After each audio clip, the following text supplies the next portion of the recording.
La revue de presse. Mesdames, Messieurs, amis des journaux, bonjour. Elle refuse de céder la terre de nos aïeux aux terroristes et résiste en se sacrifiant énormément.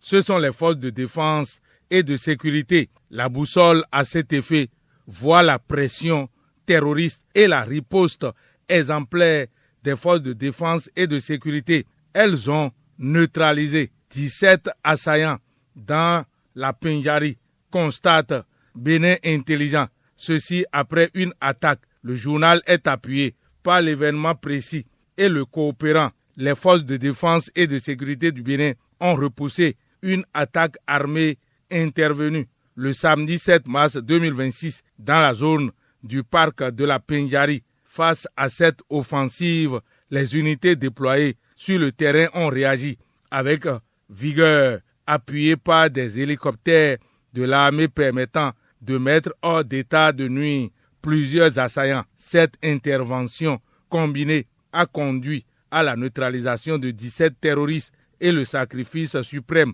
d'un soldat béninois. Détail Bénin Intelligent, le coopérant et l'événement précis du matériel des terroristes saisis. Renchérit le journal fondé par Dr Gérard Agoyon. L'événement précis, une victoire des forces de défense et de sécurité qui stabilise ainsi la région dans le nord Bénin.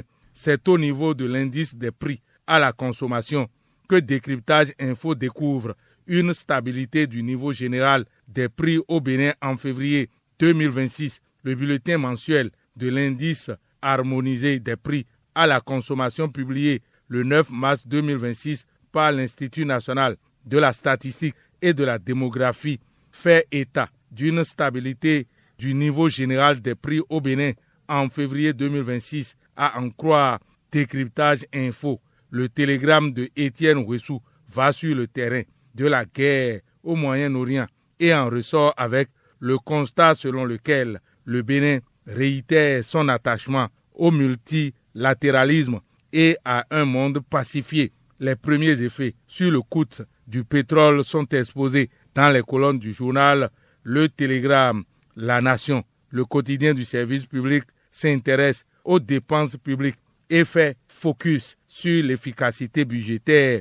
Le document de politique nationale de financement et de développement 2024-2033 met l'accent sur l'amélioration de la gestion des dépenses publiques au Bénin, ceci à travers des réformes budgétaires avec la transparence et une meilleure efficacité de l'investissement public, souligne le journal du service public La Nation, qui lève un coin de voile par ailleurs sur l'industrie béninoise avec l'essor du Made in Bénin à l'horizon 2028.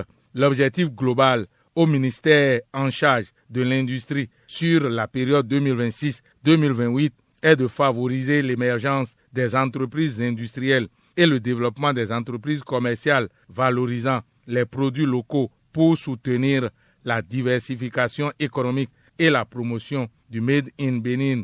Et l'ambition à l'horizon 2030 est de produire localement en quantité et en qualité des biens manufacturés compétitifs issus d'entreprises à la pointe de la technologie. Détaille le quotidien du service public La Nation avec la plume de Claude Urbain Plat-Béton. Cela permettra sans doute à l'économie béninoise de changer de dimension. Mais c'est déjà une réalité dans le milieu du cinéma avec le fonds spécial, la carte professionnelle, les enfants, acteurs, le tournage sauvage, constate Bénin Intelligent qui note que le cinéma béninois change de dimension. Le président Patrice Talon a signé le mardi 3 février 2026 la loi numéro 2026-01 portant sur l'industrie du cinéma et de l'image animée qui abroge la législation datant de 1960 et établit un cadre juridique complet pour ce secteur, souligne Bénin Intelligent, appuyé par la Nouvelle Tribune qui relève qu'après le cadre légal, il y a le défi crucial du financement en ce qui concerne l'industrie du cinéma. Les députés, eux, ils sont au cœur de l'établissement des lois à l'Assemblée nationale. Ils doivent travailler avec sérénité dans un cadre infrastructurel adéquat, d'où un chantier de construction d'un nouveau siège pour le Parlement béninois.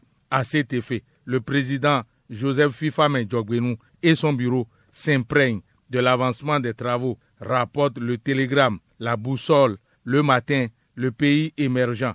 Décryptage Info constate que le président Joseph Djokbenou est allé en visite sur le chantier du Parlement. Le président de l'Assemblée nationale constate l'évolution des travaux, souligne le potentiel. Joseph Fifame Djokbenou, au cœur du suivi des travaux, il imprime rigueur et engagement pour l'achèvement du chantier, rapporte le coopérant. Constat de l'événement précis, le président de l'Assemblée nationale est satisfait des travaux du nouveau siège du Parlement en chantier. C'est un chantier d'ailleurs qui sera livré en fin décembre 2026, rassure la nation. C'est une première en Afrique de l'Ouest et elle se déroule à Cotonou qui accueille le jeudi 12 mars 2026 le lancement officiel de bloc anti-fake. Derrière ce nom se cache une application mobile novatrice conçue pour lutter contre la propagation de fausses informations, révèle Gaskiani Info. Ceci assure la bonne santé des informations, certainement, et pour la bonne santé humaine. Gaskiani Info fait comprendre la cirrhose pour mieux la prévenir. C'est à lire dans les colonnes du journal dirigé par Damien Tolomissi. Gaskiani Info, Santé Tribune de Bruno Ressou parle, lui, du premier traitement des maladies chroniques, activité physique et la lutte contre la sédentarité. Conseil l'hebdomadaire Santé Tribune. Pour la journée mondiale de sommeil 2026, il faut dormir pour mieux vivre. Conseil Santé Tribune. Ce sont des problèmes d'électrification, d'infrastructure et d'urbanisation dans la commune d'Alada que met en relief le chasseur info de Emmanuel Gueto à sa manchette. L'UEK Wenoussou plaide. Le ministre José Tonato rassure. La situation de la maison du patrimoine et de la place Toussaint Louverture évoquée. La délégation salue la mobilisation des directions techniques à la rencontre, relève le chasseur info pour constater qu'au niveau de la commune de Grand Popo, Thierry Gaffan est officiellement installé comme CA de Djanglamé. Et à l'université d'Abomey-Calavi, il y a des opportunités de stage professionnels. L'UAC recrute des stagiaires pour ses services techniques. Candidature ouverte jusqu'au 13 mars 2026. Fin de cette revue. À la prise de son, Fatih Wahoyon. Réalisation et présentation, Lucien Dossou. Agréable journée à toutes et à tous. C'était la revue de presse.